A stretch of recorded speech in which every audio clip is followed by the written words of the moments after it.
And hello, everyone, and welcome aboard, and welcome to Hawk Talk for another week of IUP Crimson Hawks football. We're coming to you live from the Elks Lodge here in Indiana. Good to have you along. Coach Paul Tortorella with me here, Jack Benedict with you, and we have a special guest coming up, the MVP of the Coal Bowl.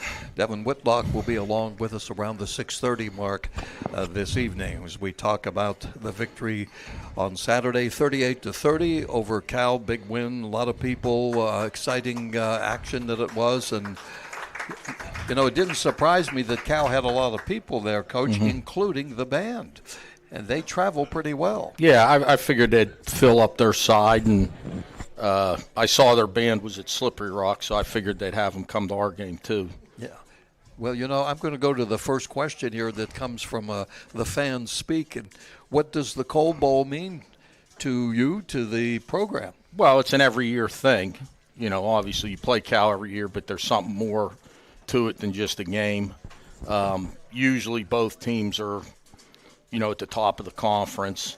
So the team that wins that, usually, to be honest, the team that wins the game between Cal and us usually moves on and has some success later in the season. And it's tough when you lose it. You know, you're kind of fighting an uphill battle after you lose it. Yeah. Well, let's hope that holds true for this year, too. You know, at Slippery Rock, the fourth quarter was something that we didn't like very well. It went the other way. But this was a different story. On Saturday, after the 94-yard kickoff return, the big play, of course, came on the muffed punt by Cal, and with you guys recovering, with Rylan Jeter recovering, and then they didn't get any more touchdowns. Yeah, I mean, I think that was probably the turning point in the game. We were backed up. They had the momentum. We were punting into the wind. It was a short punt, and, you know, they tried to run up and catch it. Ball was on the carpet, and there's about 7 bodies in there, and Jeter went in there and dug it out. And you just never know who's going to make a big play for you. That's why we talk about special teams all the time, don't we? Yeah, he made 3 tackles on kickoff coverage. You know, obviously we had the one that ran back for a touchdown, but there's another one that's got a chance to probably be pretty big, and he makes a great play, solo tackle on one of the kickoff coverages. So he was our special teams player of the week, along with Massey for the onside kick. I told the players today, in all my years of coaching, it's the best executed kick of an onside kick by a kicker. You couldn't have kicked it any better. And I don't know if we have anybody on our team that's going to be able to do what Massey did there, because obviously he's got the height, the size. He's a receiver. They had their 6'3" guy go up for the ball too, and it was almost like a 50-50 shot. And Massey did a good job with his body, shielding the guy and going up and getting it, and it was, you couldn't kick it any better than the way the guy kicked it. In fact, I made the analogy to refer to a basketball rebound. Yeah, pretty that's much what it was. It was like a jump ball between those two. You guys had him in actually in well, the that's right where position. you have to. That's where he has to be. Your best guy on the hands team has to be right in that spot where the ball went, because that's where they're probably going to kick it. You know, and it was a perfect kick. Well, you know, we talked about the fourth quarter, the strong quarter that you had, the touchdown, the field goal, and then, of course, you had a big defensive stop with a 4th and 1 situation. Maybe describe that a little bit, too. Well, they didn't, you know, usually when you run that kind of play, you don't have a short end, meaning an open side where there's no tight end. Well, their tight end was actually the guy taking the snap, and so, you know, all they had was a guard and tackle to Goodwin's side, 92, and we stopped the momentum of the push, but then you still got to finish the tackle, and Goodwin, they didn't have anybody to seal Goodwin, and, you know, he kind of bear hugged the guy and pushed him back. So, you know, really the mark wasn't a great mark either. It was not even close. He didn't even get back to the line of scrimmage, really. But he still didn't make the first down, so that's all we cared about. He was the motion man. He was the motion man. We knew at 32 they did that with him, and he was always the motion man. But they would do it, and they would have tight ends on both sides, so you wouldn't have a short side. And, you know, they kind of hurried because they made the play before to make it 4th and 1. and they, I guess, had it called. They didn't substitute, and we were fortunate. We were slanting Goodwin, and really he kind of cleaned it up because you still got to make the tackle and not let the guy fall forward. But you had it. Up front, Danielson perfectly. and I think Jacobs were the two inside guys. They totally stopped any penetration from their center and obviously the guy with the ball. Absolutely. Well, here's another thing that came about. That game had a lot of things going for it. It was a tremendous game to be entertained and watch. A great game to win, tough game for Cal to lose. This comes from the fan, too, a fan. We saw a replay finally work. You didn't waste any time with the red flag. It went out immediately. Give us a little background on that. Is even more than that. I just learned more about it myself today. Well, we obviously seen the ball rolling on the ground towards their sideline. I don't see that great from the other side of the field, but all our guys, our players, well, when you look at the film, it's interesting. The ball's rolling on the ground out of bounds. One of Cal's players that's on the sideline picks the ball up and puts it behind his back.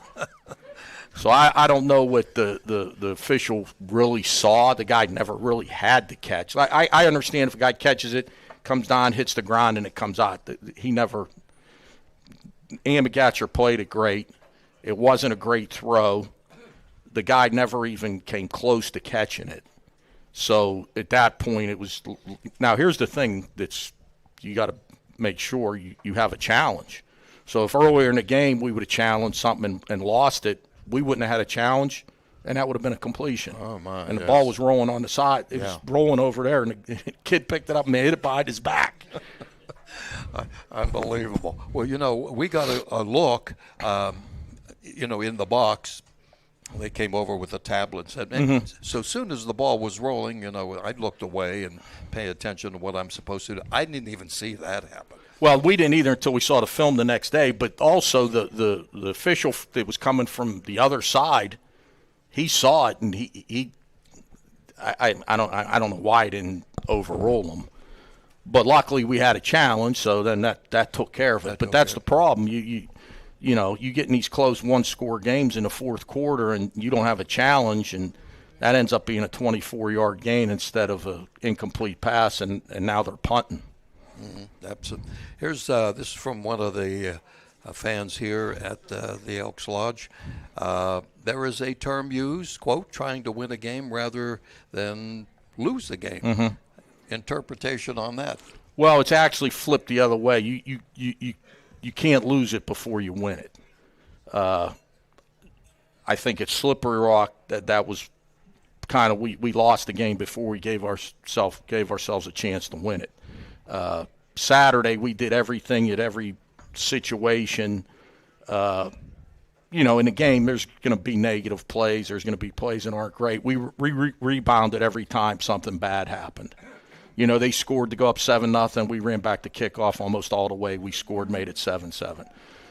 And we took the lead, and then it's 21-14. We throw an interception. Whitlock makes an unbelievable tackle on the 5-yard line to save a touchdown. We stop him. We make him kick a field goal. It's 21-17. Then they run back the opening kickoff for touchdown. They go up. We don't do a very good job on our kickoff return. It took a bad bounce. We punt, recover, fumble. We go down and score and take the lead. So once we recovered that fumbled punt, we kind of controlled the rest of the game. We had the lead, and we didn't sit on it. We played well on both sides of the ball, and then special teams-wise, we adjusted after the kickoff return and started kicking it away from Williams. And, I've learned being in this business a long time, don't have an ego. Like, some guys would say, well, let's kick it to them and prove we can cover. No, we weren't doing that. We kicked it away from them. They fair caught it on the 32, and the last one was the best one. They fair caught it on the 19-yard line. And then when we punted at the end of the game, we punted it to our sideline so he wouldn't have any room to catch. He caught it, and it was like practically out of bounds on the 14-yard line. So his momentum. Our punters and our kickoff guy did a great job taking him out of the game in the fourth quarter. There's a follow-up question you mentioned about Williams with his 94-yard kickoff return. What happened there? This fan wants to know, Right. should have been contained or was just a Well, great he hit it return? right up the middle, and we had two guys avoid the wrong way from the boundary. Two guys avoid the wrong way to the field, and that's why you saw that huge seam in the middle. And the problem was our safety got hung up, all right, and got too close to our coverage wave, and then it was Williams and our place kicker, and we're not winning that battle. And then our safety tried to recover and dove around the 40-yard line and didn't get him down. And, it split right up the middle because we had two guys into the boundary avoid the wrong way and two guys to the field avoid the wrong way. And that's what opened up really 4 gaps in the middle of the field. You and I talked last week about Cal and what a young team. Right. This is a team that may be one to be reckoned with Sure. next year if everybody stays. And they have, I think, like 6 seniors, Right. whatever it is. So being a veteran team that you are in tight situations, that means a lot, doesn't it? Well, it did Saturday. They did some things late on defense. They made some mistakes that young players make. On 3rd and 15, they blew a coverage. We hit the dig. Then they played 2-man, and they put the linebacker on Chamonix, which to us is a mismatch. And he actually covered it pretty good, but it was a perfect throw by Matt and a great catch by Chamonix. But we converted a 3rd and 15 and a 3rd and 18 on those last 2 drives that we had where we scored. If we're on defense and that happens, we're going crazy. You can't give up, first downs on 3rd and 15 and 3rd and 18. So, it was good that we made the plays in crunch time. We made the stop on 4th and 1 in crunch time, and we did some good things in the kicking game in crunch time. Coach Dunn of Cal had made a comment prior to the game earlier in the week about he was fearful of Connor. He said, we're aware of these other guys, but this guy that they just switched can be a big playmaker for, and it turns out that's what's happening to IUP's benefit. Well, what happens is, and what teams are doing now is they're rolling up the Massey and playing a guy over the top. So they're clodding the coverage towards him, and that's opening up the middle of the field for Chamonix, one-on-one, and it's usually with a linebacker. And then you got to worry about in the first, really in the first 3 quarters, I think Coleman had 5 catches for 90 yards. He was running, through the middle of the field on over-routes wide open because they were shifting and leaning their coverage to Massey. And then Whitlock, we move him around enough. They can't really get a beat on where he's at. He played, the stats were the stats. And the stats were he had 2 touchdowns. He had 9 catches for, I think, 90 yards. He had a long kickoff return. But he blocked. He made a great play after the interception. He's pond for pond. He's the toughest guy we've had around here in a long time. Well, he's going to be with us here in just a little bit, around 6:30 mark. We'll talk with him, and we'll talk more with Coach Tortorella here. We call it Hog Talk. We do this every Monday at the Elks Lodge, so stay with us. We'll be back on U92Radio.com and also Renda Digital TV. Be right back. Looking for fun? For food, fun, and entertainment with a purpose, the Elks Lodge 931 in Indiana is more than a place. It's community. Become an Elk. Enjoy food, fun, bowling, music, events, and a banquet hall. Distinctly American, Elks are rooted in brotherly love, charity, fidelity, and justice. Annually giving tens of thousands to local charities, we give back not at the Elks, as an Elk. See them at 475 South 13th Street and on Facebook today. Elks Lodge 931, where community and compassion meet. From furniture to flooring, mattresses to accessories, you'll save big at Dowd's. Dowd's showrooms are filled with furnishings from America's finest manufacturers. You can save thousands on Dowd's floor samples and receive incredible savings on custom orders. Whether you're looking to furnish one room or your entire home, right now it's all on sale at Dowd's. Drive a little, save a lot. Dowd's of Plumville and Greensburg. Doesn't your home deserve Dowd's? Located along the beautiful Allegheny River in downtown Katanning, the Meredith Inn provides an atmosphere of casual upscale dining. If you're looking for the perfect venue for your next event, look no further than the Meredith Inn. Family gatherings, wedding rehearsal, business meeting, or just a night out. It's perfect for all occasions, and their menu has something for everyone, leaving all full and satisfied. For more information, visit them at themeredithinn.com or call 724-793-7364.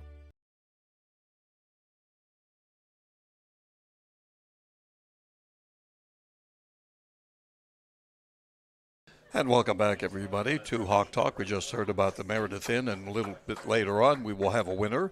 Compliments of the Meredith Inn for a gift card for dinner at the Meredith Inn in Katanning, one of our sponsors. Look who showed up.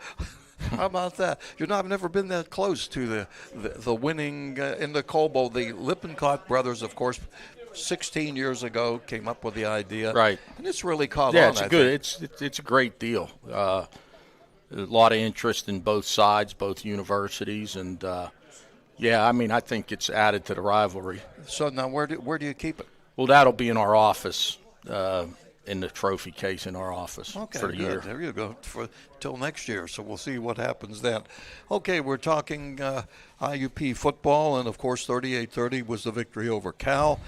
Coming up this week, it's going to be Gannon. We'll talk about that. That's a 2:00 kickoff on Saturday afternoon. You guys have done, well, very, very well. You were 6 for 6 in the red zone. And when I looked at the percentages, you're 96%, 25 for 26, right. Leads the whole conference.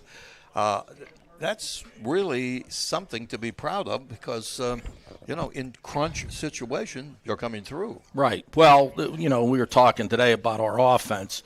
That high percentage in the red zone of us scoring when we're down there, and when we don't have negative plays or penalties offensively, we're pretty hard to stop.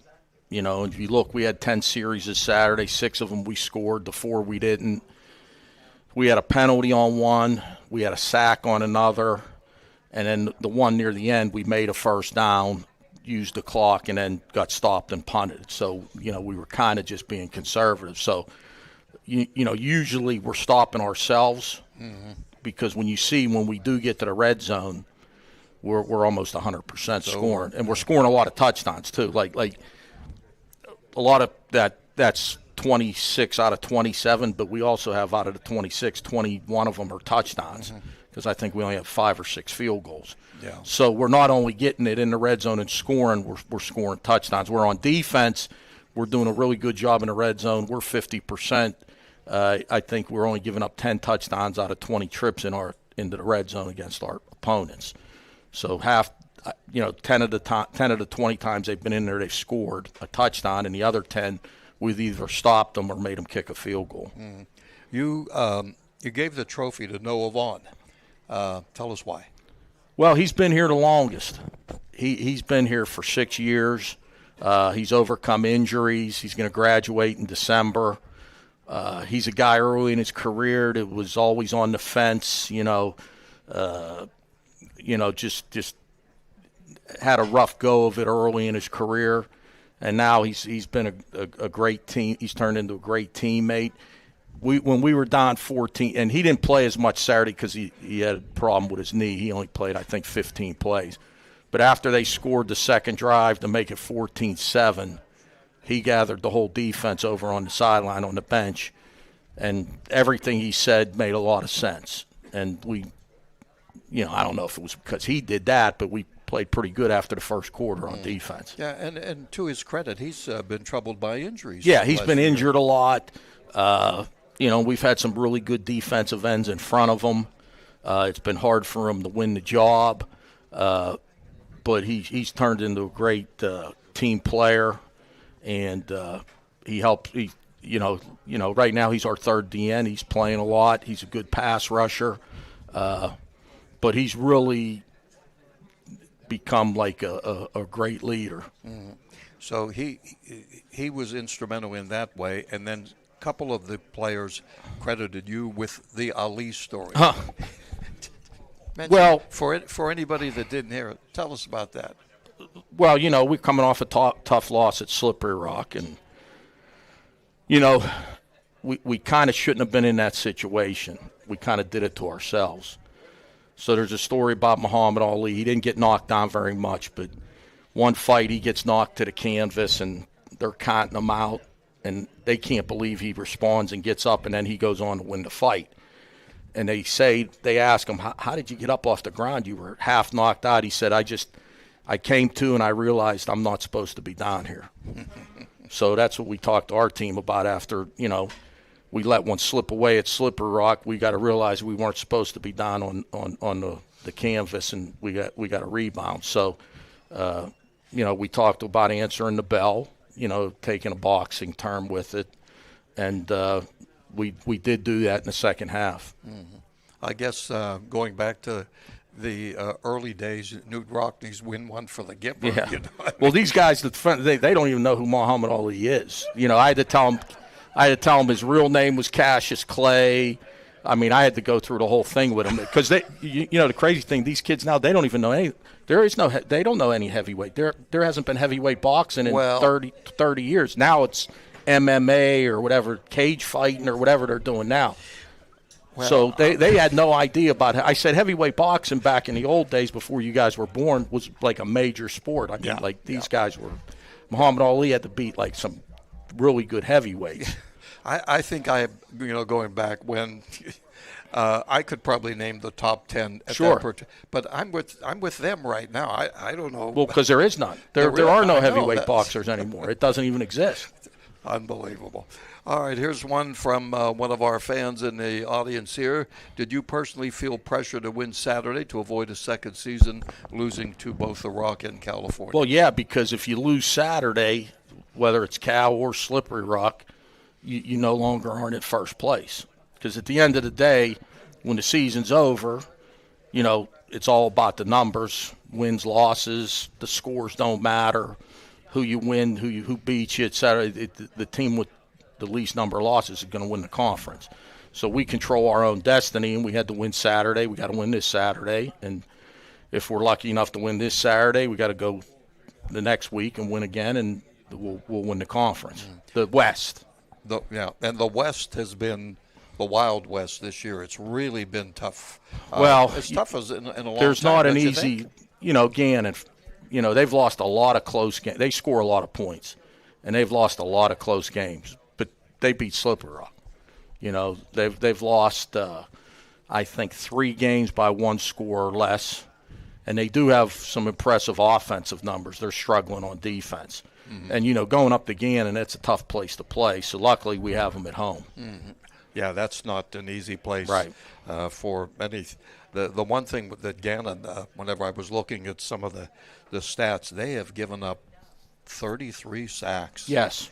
And, again, you brought it up, defense has been their problem. Yeah, and they their type of offense, it's a different kind of offense. They do a good job running it, especially, in the past. They've had some really good offenses with good quarterbacks in the past. And it's a different kind of offense, so it's hard to get the scout team to run it the way it needs to be run with speed. So they score a lot of points, especially in the first half, because teams are trying to get used to that offense. It's like playing against an option team, but they're not really running the option. And much like many of the teams you've played this year, they've made a quarterback change. Right. From Harris to right. And Hurst, this was the guy who was at Clarion. Yeah. And he's got a lot of he's good. He's a good player. He's got a lot of stats. He's pretty mobile. He can make all the throws. They're not running the ball as much as they have in the past. Mm-hmm. They're leaning on the pass a lot more. Here's something that one of the fans wanted to know.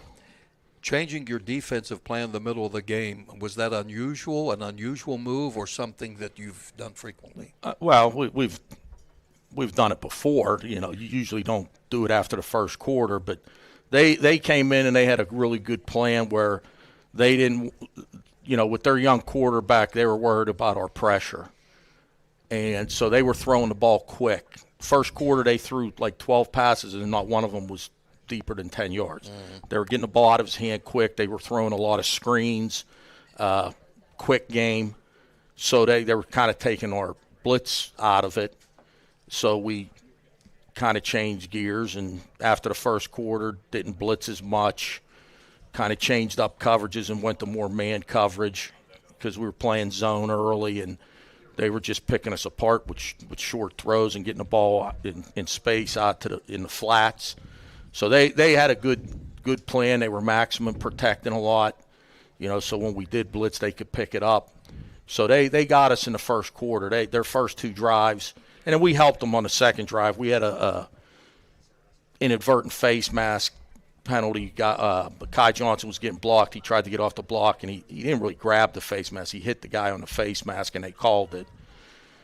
And then we got called for a roughing the passer penalty that wasn't roughing the passer.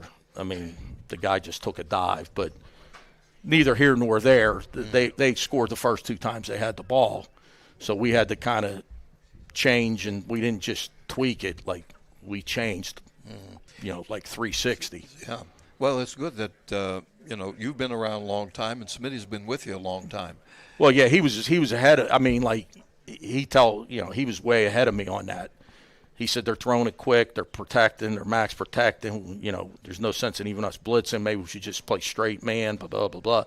And everything he said, I said, yeah, that's exactly what's going on. He said, so I'm going to change it up and go this way and start playing this and doing this. And, I think they ended up getting a field goal in the second quarter, but they got the ball on the 5-yard line and we stopped them. So they didn't even gain a yard on that drive. And then they had a kickoff return for a touchdown.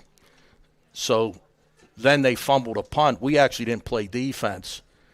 We went in at halftime. We came out in the second half. They ran back the kickoff for a touchdown, so we didn't play defense that series. Then we got stopped and we punted to them, and we didn't have to go play defense on that series because they fumbled. So we actually didn't step on the field until I think it was 6 minutes to go in the third quarter on defense. So and we played well in the third quarter also. We held them. They had a drive that guy made a great catch on a throw, and we held him to a field. I was surprised the guy, it was a 40-yard field goal into the wind, and he had been struggling. He's a good kicker, but he'd been struggling in pregame warm-up kicking for some reason. But he did make it.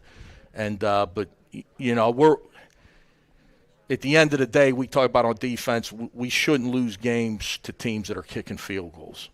If they're scoring touchdowns, that's when we're in trouble. So after the first quarter, we didn't give up a touchdown on defense. Yeah. Do you think, before we take our next break, do you think that your defense is underrated because of the high-powered offense? I don't know about that. I think teams know that we've got a lot of good players that have been playing a lot of football for us. But, the game's changed so much, everybody talks about how short the game is because how the clock is, and that's absolutely true. So time of possession is huge. We had the ball for 35 minutes Saturday. So you had 10 more minutes than they did. So, if the game shortened anyway and we have the ball for 35 minutes, people don't realize that the only time the clock really stops during a game is on an incomplete pass until the last 2 minutes of the quarter or a change of possession. So, that clock's running. You look up after, each team has the ball one series in the first quarter. You look up, there's 5 minutes to go in the first quarter. Teams are running the ball. Even if you run the ball out of bounds, the clock keeps running. When you make a first down, the clock keeps running. That rule change has really shortened the game. And then in the last 2 minutes of each half is when after you make a first down, the clock stops, or if you go out of bounds, the clock stops. Now, with 2:12 to go in the game, they stopped the clock when their receiver got knocked out of bounds, and they shouldn't have. It's only when it's 2 minutes or less. So they actually got an extra 12 seconds there on that last drive. I was wondering, the officials had to make a correction a couple of times on that. They didn't manage it very well. Let's just put it that way. Well, okay. We're going to go to the next segment coming up. So stay with us. We're in Hawk Talk with Coach Paul Tortorella. We'll be back on Renda Digital TV and U92Radio.com right after this timeout. 1936, Walker Motor Company in downtown Katanning has served Western Pennsylvania with its no-pressure, no-hassle environment, bringing the kind of family-owned and oriented dealer experience that everyone wants when it comes time to purchase a new or used vehicle. Whether you are looking for a new GMC, pre-owned vehicle, service, or collision repair, come on over to Walker Motors and see why they've been voted #1 for 8 straight years. Visit them at walker-motor.com.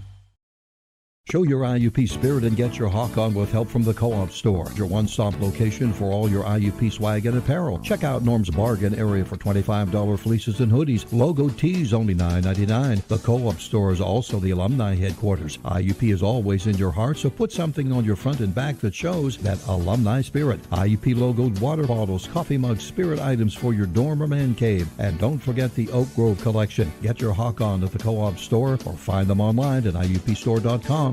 Looking for food, fun, and entertainment with a purpose? The Elks Lodge 931 in Indiana is more than a place. It's community. Become an Elk. Enjoy food, fun, bowling, music events, and a banquet hall. Distinctly American, Elks are rooted in brotherly love, charity, fidelity, and justice. Annually giving tens of thousands to local charities. We give back not at the Elks, as an Elk. See them at 475 South 13th Street and on Facebook today. Elks Lodge 931, where community and compassion meet.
Like he this season and in the fall here is not a surprise to us at all, because if you had an all-conference team in the spring, he would have been all-conference. Like, he had a great spring. On defense, we had trouble with him.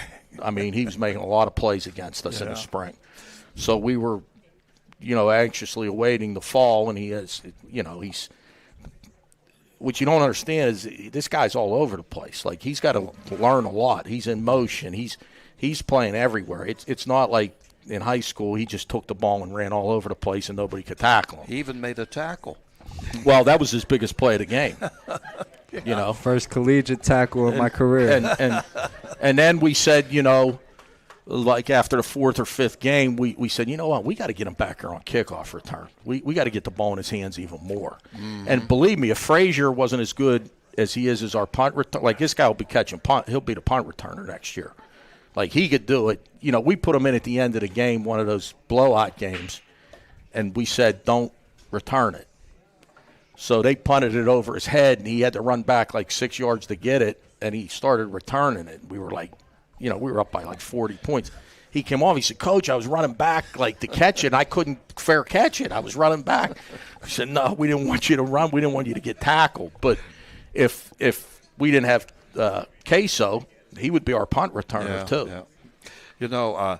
It's interesting how I learned that you were coming to IUP. During the basketball season, I broadcast both the men and women's games. Sir. So I take my customary walk between the games, and I run into Coach Jim Smith. And I said, Smitty, how's the recruiting coming along? He said, it's coming pretty good. He said, we have 4 transfers. He mentioned the other. He said, then Whitlock. I said, you mean the kid from Bell Vernon? He's coming here. I said, yeah. I mean, this is all, positive stuff. But I'm going to get back to when you played basketball in high school. What was your favorite memory of a basketball game you played? My sophomore year, I played at Menneson High School for my freshman year. And my sophomore year is when I transferred to Bell Vernon.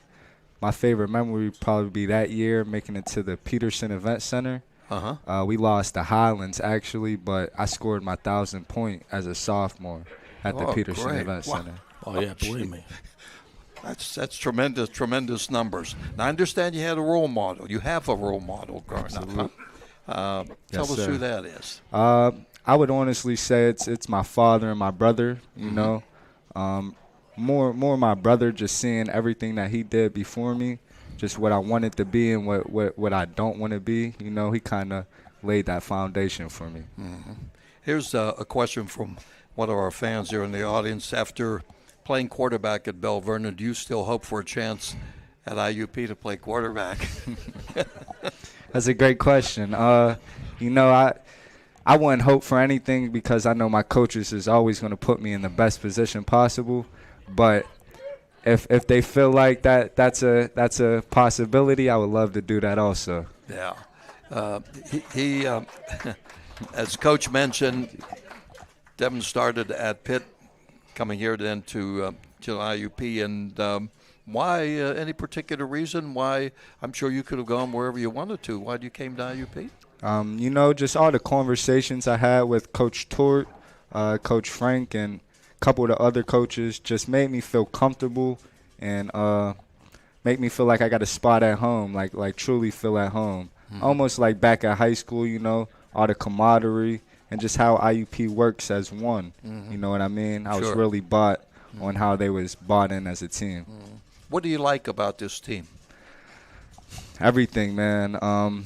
The way if somebody's down, you won't be on the ground for more than 2 seconds. If y'all watch the game, you'll see a big lineman coming, reaching over top of me, making sure I'm getting up.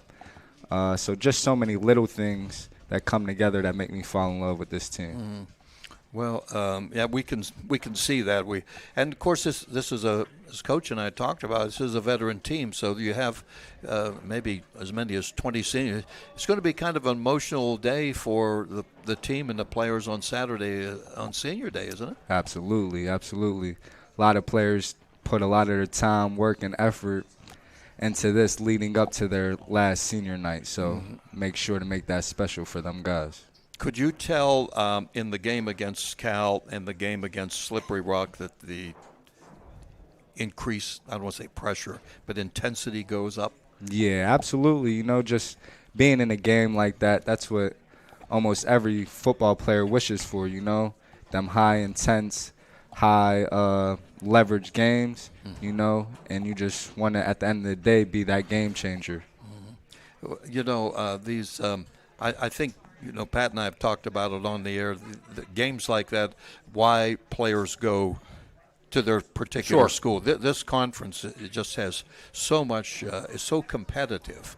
Of course, it's the biggest conference, it's Division II in the country, but it's going to get even tougher next year because Lock Haven's coming in and they're trying to get a winning season. Yeah. Well, you know, our schedule, people at the beginning didn't realize that, like, you know, we handled Lock Haven pretty good, and they're sitting at 500 in the East.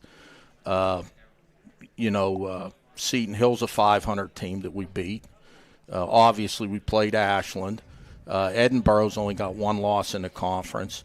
So, and then playing Cal and Slippery Rock, our schedule looks a lot better now than it did maybe on paper at the beginning of the year. So, you know, we just got to take it one game at a time. Let's worry about tomorrow, Tuesday's practice, and it'll lead up to Saturday's game. And when that game's over, we'll worry about the next one after that. Yeah. What are you majoring in? Communication. Gee, how about that? Oh, yeah. Yes, sir. Okay, I'll see you, folks. I can tell that you interact. Well, he did a with great the job audience. on the post game show. I was like, you don't even need. I told Greg, you don't even need to interview me. Just interview him after that. Yeah, Greg had Coach on, and Devin comes over, and who else? Well, we had Frazier over. Yeah, our players of the game, MVP, and so on. I like what's happening with, like Coach mentioned about Noah, the way he took over as a veteran player. What you're talking about, teamwork, that the trophy is not really yours, that it's everybody. You know, just to give you a baseball thing that I heard, Ohtani, he was MVP. He changed the lettering on it to put team. That's what you guys are talking about, right? Absolutely. Yeah. Well, how about this week with Gannon's? Should be interesting. Should be fun, huh? Absolutely. Looking forward to it because it's the next one.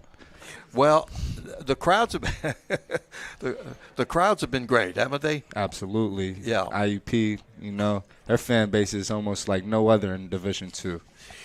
You mentioned before you leave us here, you mentioned about communication. Do you have a favorite broadcaster on a national level, other than, you know?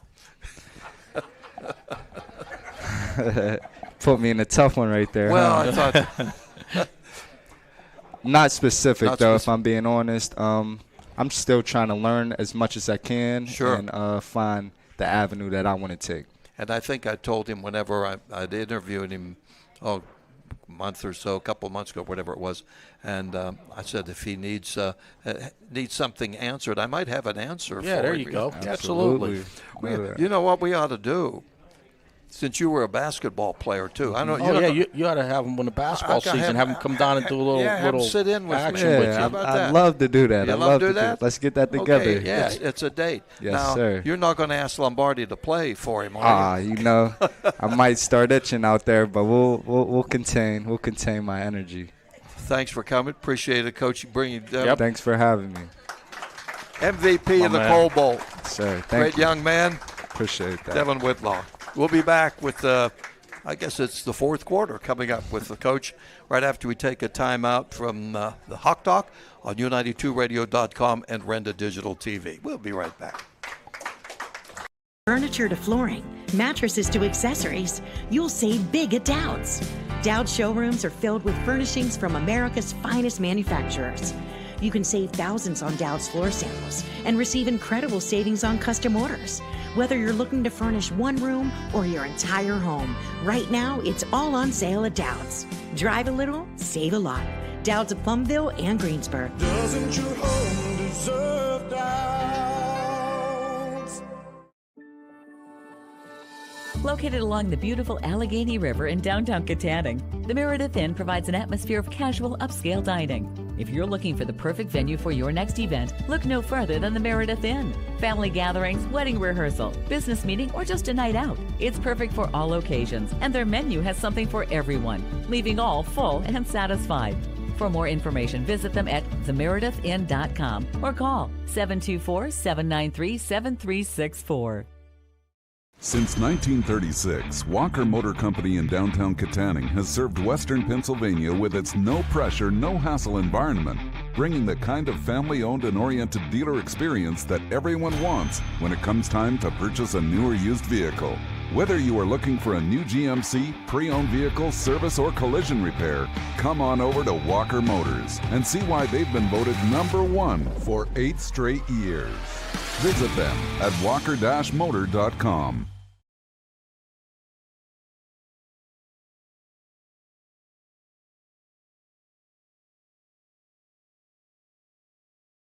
Welcome back, everybody. Jack Benedict with Coach Paul Tortorella. Thanks, Devin, for stopping by. They're getting pictures with some of the people here. In fact, we just, Pat Doherty, our partner over here, picked out the winner for the Meredith Inn, and the winner is Vito Giovanni over there getting picture with Devin. So great fan, he and his wife here tonight.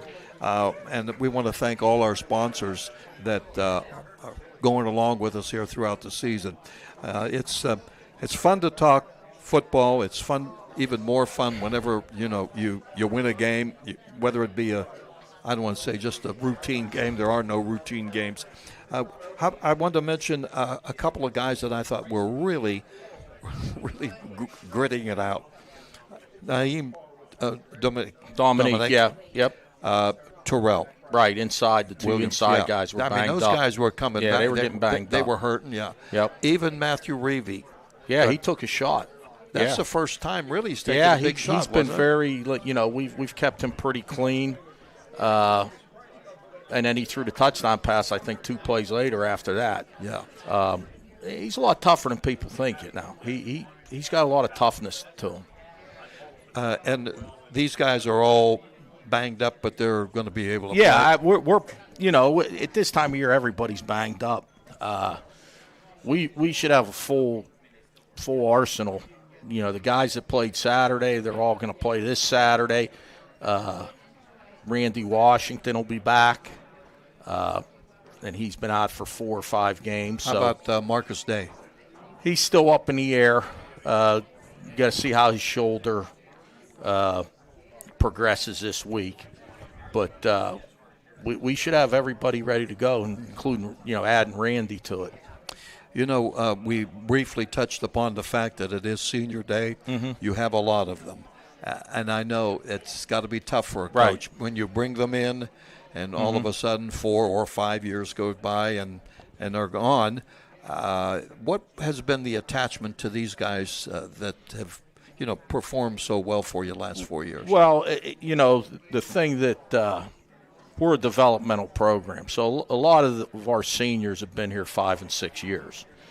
If you go around to a lot of the schools that live in the portal, they have a senior day, and half of their seniors have been there 1 year. They're one and done. You look at our seniors, 80% of them have been here when they were freshmen, and we've developed them. And, that's the difference in a program and a team. Teams change every year. We're never going to be like that as long as I'm the head coach. We're not going to have a new team every year. We're going to bring in freshmen. We're going to develop them. 2 of our best players right now on offense are both true freshmen, Parson and Coleman. Mm-hmm. And we're starting 2 freshmen in the offensive line. So, we've got a lot of, even though we do have seniors and they've all been in the program a long time, we do have a lot of young players playing for us who 2-3 years from now it'll be their senior day, because we thankfully don't lose our guys, to the portal. Yeah. Our guys stay and graduate. They love it here at IUP. It's just a lot more than just football. You get a great education, and they obviously like the culture. And the other thing is our staff's been here forever. So that's a big part of it. When you start coaches change and, especially in Power 5 now with all these crazy firings and buyouts and everything. And now you're having a bunch of guys now in these Power 4 schools. They're not going to play anymore the rest of this year. Like LSU's already had 4 or 5 guys say, I'm done. I'm not playing anymore. So we don't have to worry about that. No, Division II and Division III, it's more like the old-time football. Yeah. Which is good. Right. And Division I used to be that way. It did. And then when NLI came in the portal, it's changed tremendously. They go to bowl games, and, heck, half their team isn't even playing in the bowl game by that time of the year. Mm-hmm. That would be like our guys, once you make the playoffs, our guys not playing in the playoffs. Like, that's not going to happen. So when you say senior, it truly is a senior day. These guys have been here 4, 5, 6 years, whereas if you every year are going getting 12 to 14, 15 guys out of the portal, they're seniors, but they've only been there for 1 year. Each and every Saturday we got a surprise in the PSAC. East Stroudsburg got beat this week. Shepherd, beginning of the year, say, boy, they're having an off year. Right. Yeah, they were 0-4. Now they're 500. Right. These teams in the East. We talked about how Lock Haven's improved, right, and what the West strength is like. That's good for the overall programs, I think. And I guess the glory days of one team above everybody else, but it's more competitive now than ever. Well, yeah, you look at in the crossovers early in the year, Edinboro beat East Stroudsburg, Slippery Rock beat Shepherd. Lock Haven struggled playing the West teams, and now they're playing pretty good in the East. Mm-hmm. So other than Kutztown in the East, the other Eastern schools have lost some games to schools in the West in the crossovers. But Kutztown is actually, obviously, they're undefeated, haven't even played a close game. I think they're ranked 3rd in the country, and I think they play East Stroudsburg this week. I think you're right, yes. And, and the East is softened a little bit because Westchester had a coaching change 2 years ago, and it's a new staff, so it's going to take them time to get it back going again. Lock Haven lost their coach.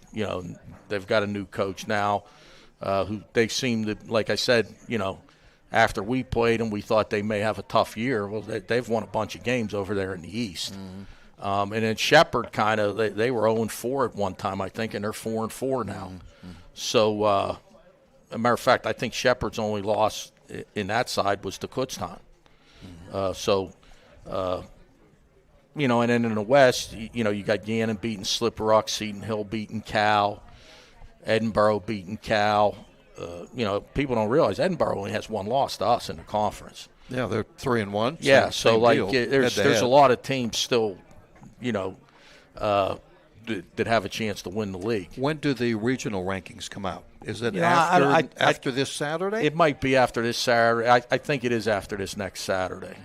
I think you still have one game left before you get into the crossovers or the PSAC championship. I think that's what it is. Well, the other thing, we didn't focus on Clarion too much, but you go. There's another. This is their best year in 10 years. Well, you have Clarion, who they've won a lot of close games. They play Slippery Rock this week. They only have one loss in the league, so it's like there's a lot of parity. So, and a lot of what it is, there's a lot of close games. Yeah. Clarion and Seton Hill was a close game last week. Any way you look at it, in the West, there's not really any free win, so to speak. You look at Gannon, they beat Slippery Rock. Yeah. And they've lost a lot of close games, Gannon. They lost to Clarion on the last play of the game. Mm-hmm. Okay. They were beating Seton Hill and got beat at the end. Last week against Edinboro, they had the lead and then got sacked on their own 2-yard line and fumbled. So, Gannon's coming in here with a really good win against Slippery Rock, but they got 3, one-score losses that could have been wins for them, because they are scoring a lot of points. Well, we know that you'll have to have a good week of practice. Looks weather-wise, it's fall weather. It's, Right. typically fits in beautifully. We don't have the 80-degree plus. Nice to play in 55 degrees and sunny. The game is at 2 o'clock, and it is senior day, so that's something that we all look forward to, and we'll just see how it goes. And the best thing that probably has happened to your team all year, that you've stayed away from any serious injuries. And I think our team hasn't played their best game yet either. Talk to the team today. We really have a lot.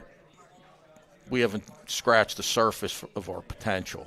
Like we're not anywhere near where we could be. Mm-hmm. Whereas some teams, get to this point in the year and they've kind of, peaked early, and how much better are they going to? We're other than bad 2 quarters or a quarter and a half at Slippery Rock, we've played 6 games in a row pretty well. Yeah. Well, keep it going. Appreciate it. We'll talk with you next week, and we'll see you on Saturday, and we hope to see you folks Saturday. Thanks one and all for coming. Coming up, by the way, the Pittsburgh Penguins are next up on the radio side. That's it from here. This is Jack Benedict. Have a Major League night, everybody, and we'll see you Saturday against Gannon. Have a good night.